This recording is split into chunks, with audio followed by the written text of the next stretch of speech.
하나님의 말씀은 창세기 12장 1절을 지난번과 다른 각도에서 조금 더 자세히 살펴보고 12장 5절까지 공부하도록 하겠습니다.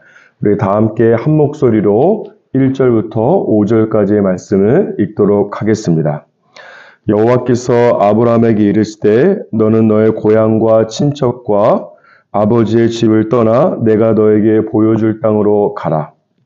내가 너로 큰 민족을 이루고 너에게 복을 주어 너의 이름을 창대하게 하리니 너는 복이 될지라. 너를 축복하는 자에게는 내가 복을 내리고 너를 저주하는 자에게는 내가 저주하리니 땅의 모든 족속이 너로 말미암아 복을 얻을 것임이라 하신지라. 이 아브라함이 여호와의 말씀을 따라갔고 롯도 그와 함께 갔으며 아브라함이 하란을 떠날 때에 75세였더라. 그의 아내 사레와 조카 롯과 하란에서 모은 모든 소유와 얻은 사람들을 이끌고 가나안 땅으로 가려고 떠나서 마침내 가나안 땅에 들어갔더라. 아멘.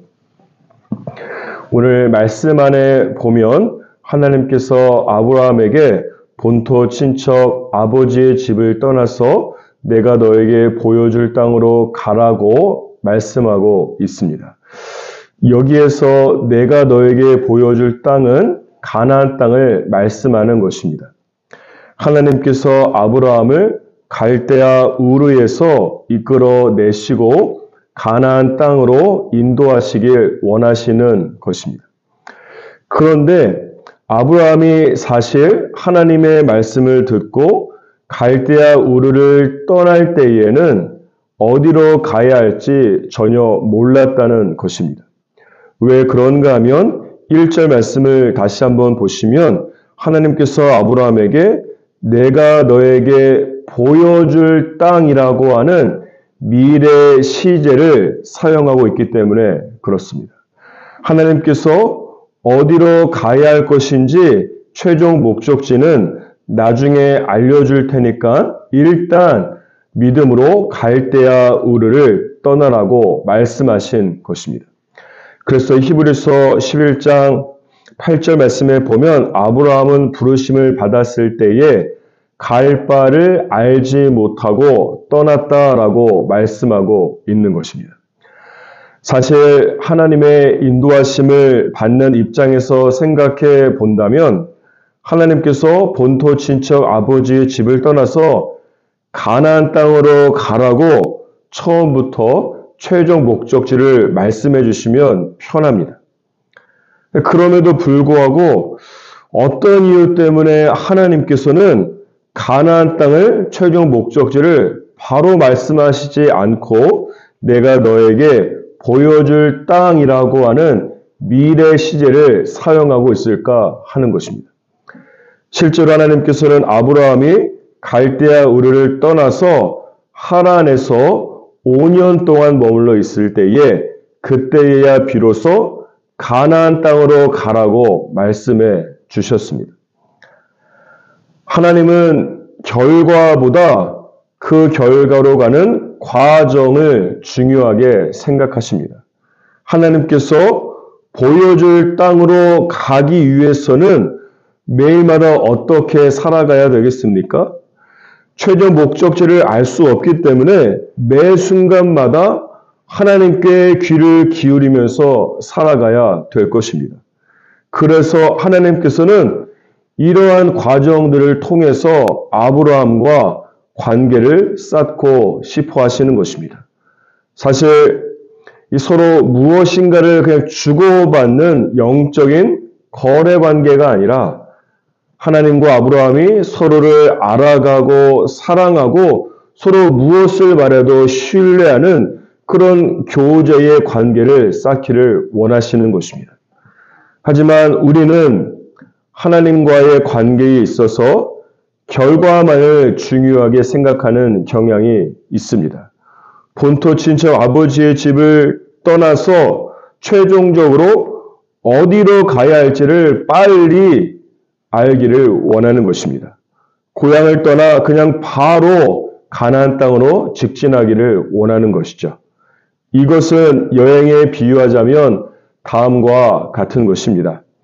여행을 할 때에 여행지에 가서 방문할 곳 리스트를 모두 뽑아 놓은 다음에 여행 기간 내에 그 지역들을 모두 둘러본 것에 의미를 두는 사람이 있습니다. 이런 사람과 여행 일정을 소화하게 된다면 유명하다고 하는 것들을 모두 돌아보기는 하지만 너무 빨리 둘러보기 때문에 나중에는 무엇을 보았는지 전혀 기억이 나지 않습니다. 그리고 모든 방문지를 일정한 시간 내에 자기 스케줄에 따라서 보아야 되기 때문에 체력적으로 힘들고 지치기 쉽습니다. 여행 후에 또 탈진해서 또 다른 여행이 필요하게 됩니다. 그러니까 이런 여행은 사랑하는 사람과 여행한다라기보다도 여행 가이드와 동행하는 것과 같습니다. 영적 측면에서는 하나님을 인생이라고 하는 여행을 할 때에 사랑의 대상이 아니고 사랑의 동반자가 아니라 인생의 여행 가이드 정도로 생각하는 것과 같습니다. 반면에 여행을 할 때에 최대한 많은 것을 둘러보는 것도 중요하지만 한 곳을 가더라도 그것을 충분히 둘러보고 음미하고 그곳에서 사랑하는 사람과 커피 한 잔도 마시고 사랑하는 사람과 함께 대화도 나누는 여행 스타일입니다. 이런 사람들은 조금 늦게 가더라도 모든 여행지를 둘러보지 못한다고 할지라도 한 곳이라도 사랑하는 사람과 충분히 음미하기를 원하는 것입니다. 그러니까 이런 여행이야말로 여행 가이드가 아니라 사랑하는 사람과 동행하는 것이 아니겠습니까?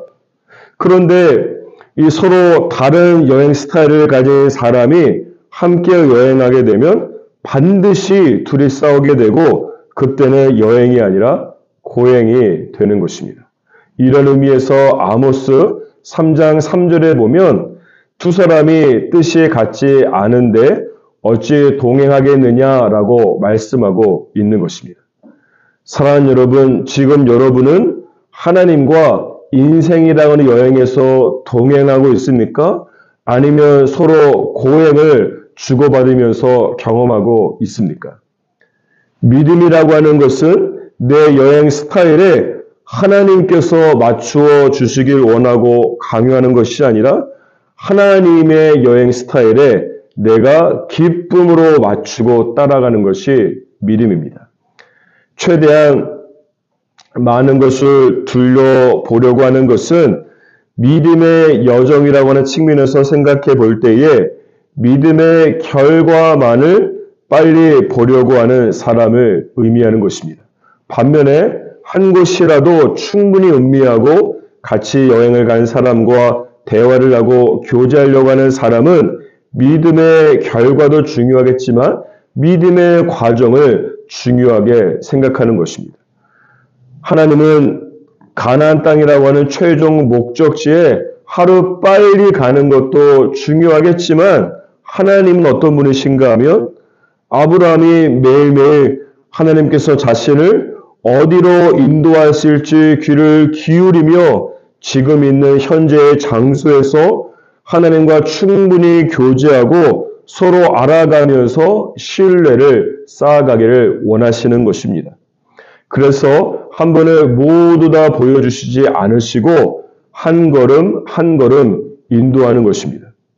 어쩌면 지금 내가 머물러 있는 곳이 하나님께서 최종적으로 보여주시고자 하는 땅이 아닐 수도 있습니다. 하지만 하나님께서 원하시는 것은 무엇입니까?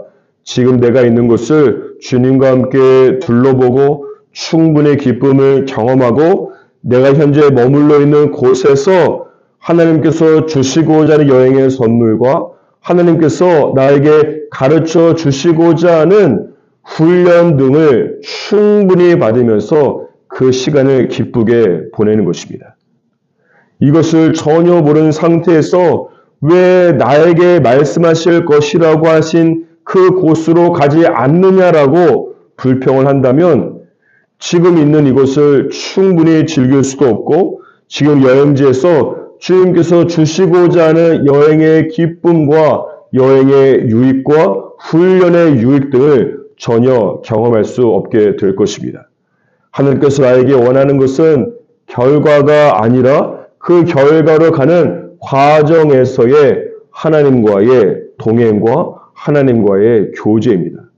그래서 고린도전서 1장 9절에 보면 너희를 불러 그의 아들 예수 그리스도 우리 주와 더불어 교제하게 하신 하나님은 미쁘시도다라고 말씀하고 있는 것입니다.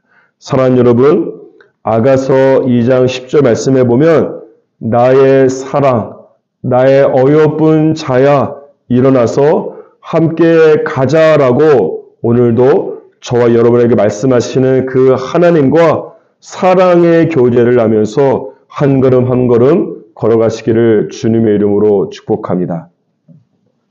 다시 말씀으로 돌아와서 아브라함이 하나님의 음성을 듣고 본토 친척 아버지의 집을 떠나서 하나님께서 보여줄 땅으로 가고 있습니다. 그런데 4절과 5절 말씀을 보시면 아브라함이 갈대아 우르를 떠나서 머물렀던 곳은 어디인가 하면 하란이라고 하는 지역입니다. 하란은 당시에 상업이 왕성했던 곳으로 굉장히 부유한 도시였습니다. 그런데 5절 말씀을 보면 아브라함이 하란에 머물렀을 때에 어떤 변화를 경험하고 있습니까? 5절 중반부에 보시면 하란에서 얻은 모든 소유와 하란에서 얻은 사람들이라고 하는 구절이 기록되어 있습니다. 이것은 아브라함이 하란에 머무르게 되었을 때에 그곳에서 재정적으로 축복을 경험하고 또한 평생을 같이 할 수 있는 사람들을 얻었음을 말씀하는 것입니다. 이렇게 아브라함은 하란에서 5년을 거주한 다음에 5절 마지막 부분에 보면 어디로 갔습니까? 드디어 가나안 땅으로 들어갔다라고 말씀하고 있습니다. 그런데 10절 말씀을 보십시오. 아브라함이 하란을 떠나서 가나안 땅에 들어갔을 때 어떤 일이 일어나고 있습니까? 그 땅에 기근이 들게 되었습니다. 그러므로 하나님께서 아브라함을 갈대아 우르에서 바로 가나안 땅으로 인도하지 않으시고 5년 동안 하란에 머무르게 하신 이유는 무엇입니까? 생각해 보십시오.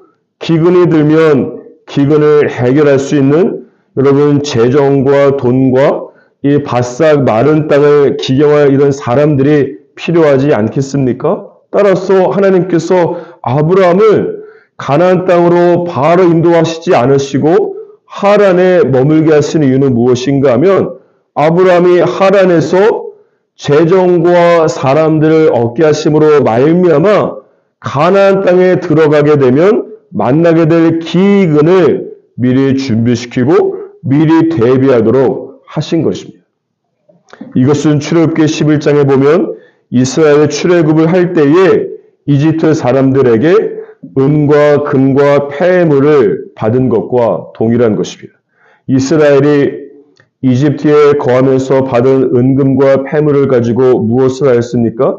그것을 가지고 이스라엘 백성들은 광야에서 성막을 지을 수 있었습니다. 사랑하는 여러분, 하란이라고 하는 지명은 길목이라고 하는 뜻을 가지고 있습니다. 길목이 무슨 의미입니까? 한 곳에서 다른 곳으로 이동하기 위한 중요한 통로입니다. 그리고 한 시기에서 다른 시기로 넘어가기 위한 중요한 전환점을 의미하는 것입니다. 비행기가 장거리를 비행할 때에는 반드시 중간 기착지에서 연료를 다시 채워야 합니다. 그래야만 비행기가 광대한 여러분 대양을 넘어서 최종 목적지에 도착할 수 있기 때문에 그렇습니다. 이런 면에서 생각해 볼 때 하나님께서 저와 여러분을 최종 목적지인 가나안으로 바로 인도하시지 않고 중간 기착지인 하란으로 인도하시는 이유가 있는 것입니다. 그것은 저와 여러분이 하란이라고 하는 영적인 길목에서 영적인 연료로 체험을 많이 받고 부족한 모든 자원들을 다시 공급받아야만 최종 목적지까지 갈 수 있기 때문에 그런 것입니다. 여기서 우리는 크게 두 가지의 중요한 영적인 원칙들을 발견할 수 있습니다. 첫 번째는 하나님께서는 몇 수 앞을 내다보시면서 우리를 인도하신다라고 하는 것입니다. 따라서 내가 지금 있는 곳이 최종 목적지가 아니라고 절대 실망하고 하나님을 불평하지 않으시기를 바랍니다. 지금 나는 최종 목적지로 가기 위한 영적인 길목인 하란에 있는 것이기 때문에 그렇습니다. 그리고 지금 나는 이 하란에서 나도 모르는 사이에 몇 수 앞에 있는 미래를 준비하고 있는 것입니다.